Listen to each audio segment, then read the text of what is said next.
काजू शेतकऱ्यांना फसवणाऱ्या सरकारचा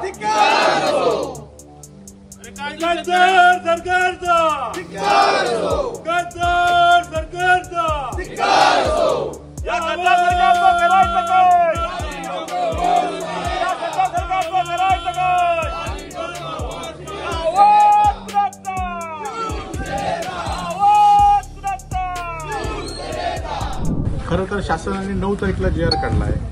लोकसभेच्या निवडणुकीचा वापर या आमच्या शेतकऱ्यांचा करून घेतला. लोकसभेच्या निवडणुकीमध्ये चुकीच्या पद्धतीने त्यांना सांगितलं की 30 रुपये अनुदान होईल, 40 रुपये अनुदान होईल, रेट वाढेल. परंतु आपल्या जिल्ह्यातल्या शेतकऱ्यांचं जवळजवळ 500 कोटीपेक्षा जास्त नुकसान झालेलं आहे. तरी पण आता 10 रुपयाचा जी.आर. झाला आहे, 9 तारखेला जी.आर. झाला आहे. तर दुर्दैवाने जिल्हाधिकारी, कृषी अधिकारी आणि काजू बोर्डाचे जे सदस्य आहेत त्यांची एकही बैठक आज झाली नाही. हे आज निष्पन्न झालेलं आहे. म्हणजे फक्त जी.आर. काढायची आणि ते जी.आरचं अंमलबजावणी करायची नाही, म्हणून त्या जी.आरची आम्ही त्या जी.आर. फाडून टाकलेले आहे. त्याचबरोबर आज जिल्ह्यातल्या लोकांना धान्यामध्ये ऑफलाईन पद्धतीने, खरं तर पाऊस या जिल्ह्यामध्ये मोठ्या प्रमाणात पडला आहे आणि सर्व डाऊन आहेत, लाईट नाहीत आणि ऑफलाईन पद्धतीने 30 तारीखपर्यंत धान्य, आज 30 तारीखपर्यंत धान्य मिळालं नाहीत. आम्ही त्यांना सांगितलं की ऑफलाईन पद्धतीने धान्य द्या आणि येणाऱ्या आजच्या दिवसामध्ये त्यांनी तो असा ऑफलाईन पद्धतीने धान्य देण्याचा जी.आर. काढण्याचं त्यांनी मान्य केलं आहे, त्याच्याशी पत्रव्यवहार केलेला आहे आणि ते होतील. त्याचबरोबर जिल्ह्यातल्या शेतकऱ्यांनी आता हळूहळू आपल्या प्रत्येकाच्या खाजगी जमिनीमध्ये बेल्टाची मानाची झाडं आहेत आणि त्यांना शासन, फॉरेस्ट अधिकारी चुकीच्या पद्धतीने त्या बेल्टाच्या पानाची वाहतूक करण्यासाठी रोखत आहेत.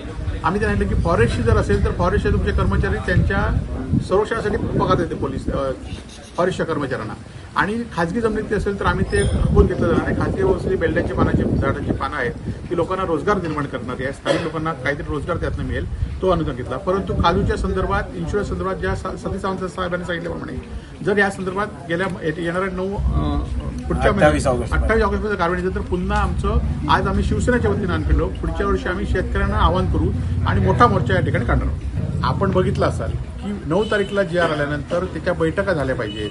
एकही बैठक घेतली नाही हे आपल्या पुढ्यात निष्पन्न झालंय आणि त्यामुळे जिल्ह्यातील प्रशासनावर पालकमंत्र्यांचा अंकुश नाही. दोन्ही मंत्री फक्त आज बघितलं असाल की केसरकर आणि पालकमंत्री एकमेकावर आरोप प्रत्यारोप एकमेकाच्या ह्याच्यातनं करतायत आणि त्यामुळे जिल्ह्यातील कुठल्याही गोष्टीकडे, ह्या अशा गोष्टी झाल्या पाहिजे होत्या, मिटिंग झाली पाहिजे होती, चर्चा झाली पाहिजे होती. ही चर्चा झाली नाही, हे आपल्या पुढे निष्पन्न झालं. जो काजूचा जी.आर. निघालेला आहे याच्यामध्ये ज्या शेतकऱ्यांनी काजू विक्री केलेली आहे त्यांना जीएसटीचं बिल देणं हे त्या जी.आर.मध्ये बंधनकारक केलेलं आहे.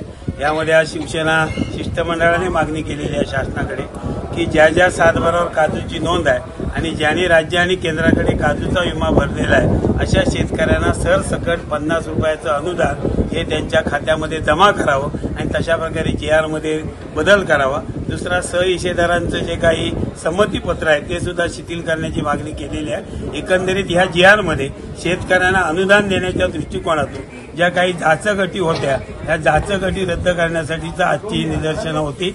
जिल्हाधिकाऱ्यांनी याच्यामध्ये सकारात्मक भूमिका घेतलेली आहे आणि शासनाकडे त्या संदर्भातला निर्णय लवकरात लवकर घेऊ असं त्यांनी आज या ठिकाणी आश्वासन दिलेलं आहे. त्यानंतर आंबा आणि काजू फळपीक विमा योजनेचा संरक्षित कालावधी हा 30 जूनला संपलेला आहे.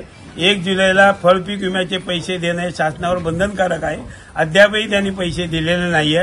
लवकरात लवकर त्याची यादी जाहीर करण्याची भूमिका कृषी अधीक्षकांनी घेतलेली आहे.